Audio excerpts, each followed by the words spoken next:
வணக்கம். நான் ரவி. இனிய மாலை வணக்கம். இன்றைக்கி நம்மளோட வேலை என்னென்னா ஆக்டிங் வேலை தான். நம்ம ஓட்டக்கூடிய கார் இது தான். இன்றைக்கும் பார்த்தீங்கன்னா பாண்டியிலேருந்து சிதம்பரம் நோக்கி போய்கிட்டு இருக்கும்போது இப்போ கடலூரில் இருக்கிறேன். கடலூர்லேருந்து தான் இந்த வீடியோ போடுறேன். ஆக்சுவலாக நேற்று புரிதல் அப்படின்றத பற்றி நம்ம பேசின்னு இருந்தோம். ஆக்சுவலாக அந்த புரிதல்ன்றது நம்மக்கிட்ட தான் முதல்ல அது வரணும். நம்ம எப்படின்றத நம்ம முதல்ல புரிஞ்சுக்கணும் அப்படின்ற மாதிரி சொல்லியிருப்பேன். அதை எப்படி நீங்கள் கண்டுபிடிக்கிறது அப்படின்னு பார்த்தீங்கன்னா, நம்ம எப்படி புரிஞ்சுக்கிறது? இது நம்மளை புரிஞ்சிக்காமே நம்ம இவ்வளோ நாள் வாழ்ந்துக்கிட்டு இருக்கிறோம். நம்மளை புரிஞ்சு தானே நம்ம வாழ்ந்துட்டு இருக்கிறோம். திடீர்னு போய் நம்மளை புரிஞ்சுக்கிறதுனா என்ன அப்படின்ற மாதிரி உங்களுக்கு சில கேள்விகள் எழும்பலாம். அதுக்குண்டான விஷயத்தை தான் இப்போ சொல்ல போகிறேன். என்னென்னா, நீங்கள் தினமும் இப்போ காலையில் எந்திரிச்சதுலேருந்து இரவு தூங்குற வரைக்கும் நம்ம அதை அப்படியே யோசித்து பார்ப்போம். யோசித்து பார்த்து அதில் எப்படி உங்களுக்கு சூட் ஆகுது அப்படின்றத நீங்களே யோசனை பண்ணி பார்த்துங்க. இப்போ காலையில் நீங்கள் தூங்கி எந்திரிக்கிறீங்க இல்லையா? எந்திரிச்ச உடனே உங்களுக்கு எதனால் நீங்கள் எந்திரிக்கிறீங்க? உங்களை காலையில் எழுப்பும் ஒரு எண்ணம் எழுப்பும். இப்போ உதாரணத்துக்கு காலேஜுக்கு போகணும், இல்லை வேலைக்கு போகணும், இல்லை இந்த மாதிரி ஏதோ ஒரு எண்ணம் தான் நம்மளை கண்டிப்பாக காலையில் எழுப்போம். இப்போ என்ன பார்த்தீங்கன்னா, என்ன எழுப்பக்கூடியது எதுன்னா, எனக்கு பாத்ரூம் வரும் வச்சுங்களேன். நான் தூங்கினே இருப்பேன், வயிறு வலிக்கும், வயிறு வலிச்சதுக்கப்புறம் பாத்ரூம் வரப்போகுது அப்படின்றத எனக்கு உணர்வேன். அப்போ எந்திரிச்சு போயிட்டு பாத்ரூம் போயிட்டு வந்துடுவேன். இப்படி தான் நான் காலையில் எந்திரிப்பேன்.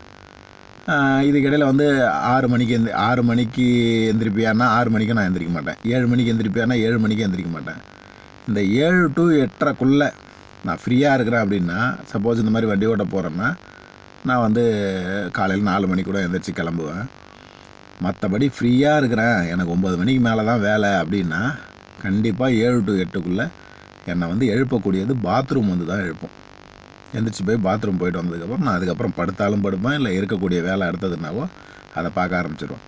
அந்த மாதிரி உங்களை காலையில் எழுப்போம், ஒரு எண்ணம் எழுப்போம். அது ரொம்ப ஹாப்பியாக நீங்கள் எந்திரிச்சு ஜாலியாக செய்யக்கூடிய வேலையாக இருந்ததுன்னா நீங்கள் எந்திரிப்பீங்க, செஞ்சுடுவீங்க, ஒரு ஜாலியாகவே போய்கிட்டு இருக்கும், உங்களுக்கு பிரச்சனை இல்லை.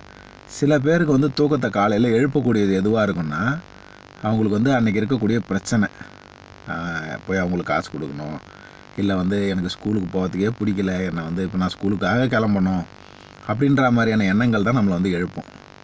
அப்போ ஒவ்வொரு மனிதனையுமே ஒரு எண்ணங்கள் எழுப்புது அப்படின்றத நம்ம முதல்ல புரிஞ்சுக்கணும். நம்மளை அந்த எண்ணம் எழுப்பும்போது நம்ம அந்த எண்ணத்துக்கு எப்படி ரியாக்ட் பண்ணுறோன்றதை நம்ம கவனிக்கணும். இப்போ சந்தோஷமாக எந்திரிக்கிறேன்னா பிரச்சனை கிடையாது. நீ எந்திரிக்கும் போது ஐயோயோன்னு எந்திரிச்சேன்னா ஃபால்ட் யார் பேரில் இருக்குது? நம்ம பேரில் தான் இருக்குது.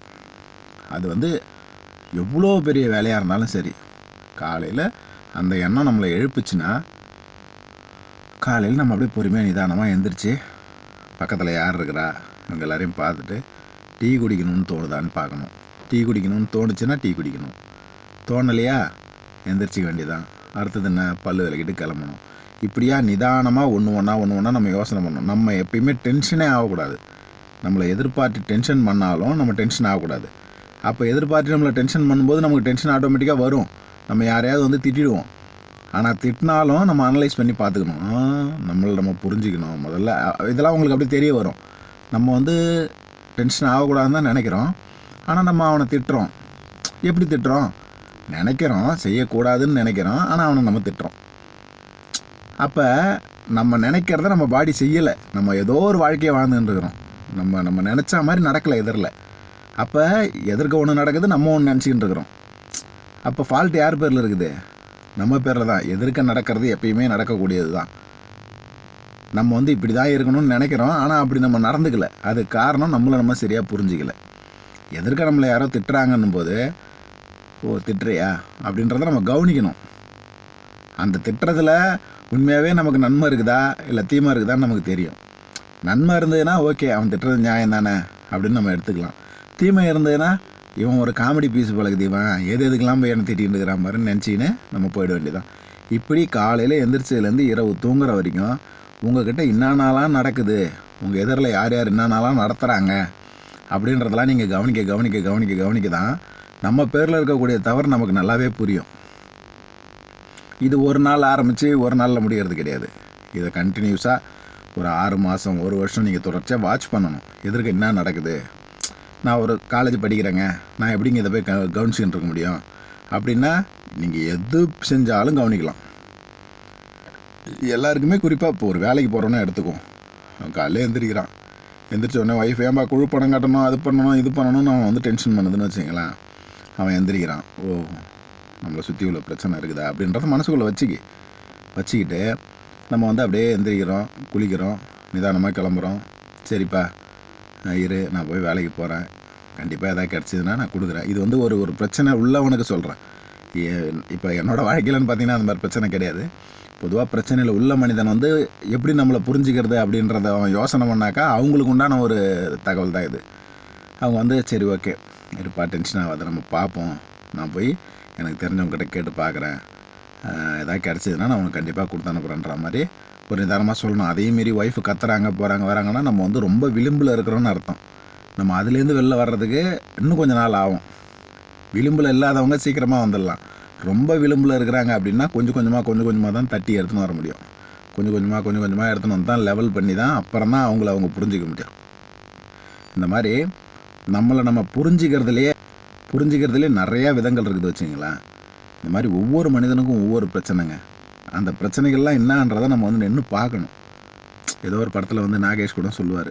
என்ன சொல்லுவார்னா, பிரச்சனை வந்து சின்ன கல் மாதிரி, அது வந்து தூரத்தில் வச்சு பார்க்கும்போது ஒன்றுமே இல்லை, ரொம்ப கிட்ட வச்சு பார்த்தா உலகத்தையே மறைச்சிடுது அப்படின்னு சொல்லுவார். அந்த மாதிரி நமக்கு இருக்கக்கூடியதெல்லாம் ஒரு பிரச்சனையே கிடையாது, நம்ம அதை பார்க்குற விதத்தில் தான் இருக்குது.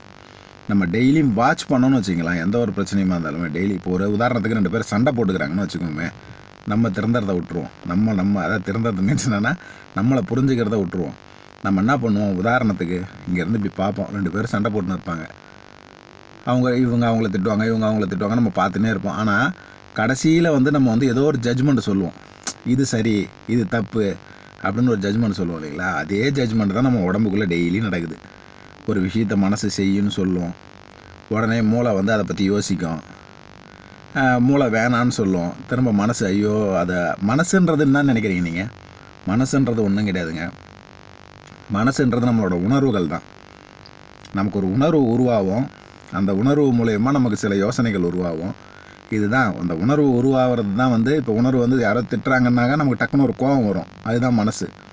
அந்த உணர்வு வந்ததுக்கப்புறம் நம்ம கோவம் வந்தோடனே கையில் அடிப்போம், இல்லை திட்டுவோம், அவங்ககிட்ட வந்து வேறு ஏதோ ஒரு ரிவெஞ்ச் எடுக்கிறது இந்த மாதிரிலாம் யோசனை பண்ணிலாம் பண்ணுவோம் இல்லைங்களா. இந்த உணர்வு தான் மனசு. அந்த உணர்வு ஆரம்பித்ததுக்கப்புறம் மூளை யோசிக்க ஆரம்பிச்சிடும். இந்த மாதிரி தான் வச்சுங்களேன். அப்போ வந்து நம்ம வந்து எதிரில் ஒரு 2 பேர் சண்டை போட்டுக்கிறாங்கன்னா அவங்கள ஜட்ஜ் பண்ண தெரியுது நமக்கு. அந்த மாதிரி நம்ம மனசும் நம்மளோட மைண்டும் வந்து சில விஷயங்களை வந்து போட்டு குழப்பி கிடக்குது. அப்போ அதுலேருந்து ஜட்ஜ் பண்ணி சொல்கிறோம் பாருங்கள், அதுதான் நாம். மனசு வந்து ஒரு உணர்வு ஏற்படுத்துது, அந்த உணர்வு ரீதியாக சில யோசனைகள் வருது. உதாரணத்துக்கு ஒரு 10 ரூபா ஒரு 100 ரூபா கட்டிங் இருக்குதுன்னு வச்சுங்களேன். அது யாருதுன்னே எனக்கு தெரில. நான் வந்து என்னோடய உணர்வு என்ன சொல்லும், அதை எடுத்துரு. அது வந்து ஒரு உணர்வு. என்ன உணர்வுனா, அந்த பணத்து மேலே இருக்கக்கூடிய ஒரு பற்று, அதை எடுத்துரு அப்படின்னு சொல்லும். ஆனால் என் மைண்டு என்ன சொல்லும், அது யாருதுன்னு தெரில, அதில் நீ கை வைக்காத, தேவையில்லாத பிரச்சனையில் மாட்டிக்குவ அப்படின்னு சொல்லும். அப்போ நான் உடனே கவனிப்பேன், சொல்கிறது கரெக்டு தானே, இல்லையே இங்கே யாருமே இல்லையே, அந்த காசு யாருதுன்னே தெரிலையே, நம்ம அதை எடுத்து வைப்போம், யாராவது கேட்டாங்கன்னா கொடுப்போம், இல்லைன்னா நம்ம வச்சுக்கலாம் அப்படின்னு ஒரு டிசிஷன் எடுப்பேன். அப்படி இல்லைனாக்கா சரி அது யார்தோ எவர்தோ, நம்ம அதில் கையை வச்சு தேவையில்லாத பிரச்சனைலாம் மாட்டிக்க வேணாம், நம்ம உண்டு நம்ம வேலை உண்டுன்னு இருப்போம், அதை போட்டவங்களே வந்து எடுத்துக்கிட்டோம், இல்லை வேறு யாராவது எடுத்துன்னு போட்டோம் அப்படின்னு ஒரு ஜட்ஜ் பண்ணி விட்டுருவேன். இந்த ஜட்ஜ்மெண்ட்டுன்றது எப்போ வரும்னா, என்னோடய உணர்வு சொல்லி என்னோடய மனசு வேலை பார்த்து, அதாவது என்னோடய மைண்டு வந்து சில விஷயங்களை சொல்லி நான் அதை வந்து செய்யறனா செய்யலையான்றது தான் நான். அந்த மாதிரி தான் நம்மளை புரிஞ்சுக்கிறது. நம்மளை சுற்றி நிறையா விஷயம் நடக்கும், அந்த விஷயத்தெல்லாம் நம்ம கவனிக்கணும். கவனிச்சினே இருந்தோன்னா அந்த கவனிக்கிறது தான் நீங்கள், அந்த கவனித்தல் அதுதான் வந்து புரிதல். நம்ம ஒரு விஷயத்த வந்து எப்படி நடக்குது, இப்போ ஒரு 2 வீலர் வந்து நமக்கு எப்படி ஓடுதுன்றதே தெரியாது, ஆனால் அதை நம்ம கவனிக்க அது எப்படி ஓடுது, எதன் மூலயமா ஓடுது அப்படின்றதெல்லாம் நமக்கு ரொம்ப தெளிவாக புரிஞ்சிடும். சரிங்க, இந்த வீடியோவும் ரொம்ப லென்த்தாக போய்கிட்டு இருக்குதா போகலையா? போகுது போய்கிட்டு இருக்குது. நம்ம வந்து இன்றைக்கி வந்து அதான் நம்மளை எப்படி புரிஞ்சுக்கிறது அப்படின்றதுனா நம்ம வந்து கவனமாக கவனித்தா தான் புரிஞ்சிக்க முடியும். அதனால் காலையில் எழுந்திரிச்சதுலேருந்து உங்களை நீங்கள் கவனித்து பாருங்கள். நீங்கள் என்னென்னலாம் பண்ணுறீங்க, எதுக்கெலாம் திட்டுறீங்க, குழந்தை வந்து இப்படி சீனோடனே டக்குன்னு குழந்தைய அடிக்கிறீங்களா, இல்லை வந்து அம்மா ஏதோ சொல்கிறாங்கன்னா டக்குன்னு கோவப்பட்டு பேசுகிறீங்களா, ஒய்ஃப் ஏதாவது சொல்கிறாங்க கோவப்பட்டு பேசுகிறீங்களா, இல்லை அப்பா ஏதாவது சொல்கிறாரு கோவப்பட்டு பேசுகிறீங்களா, இந்த மாதிரி உங்களை நீங்கள் கவனிங்க.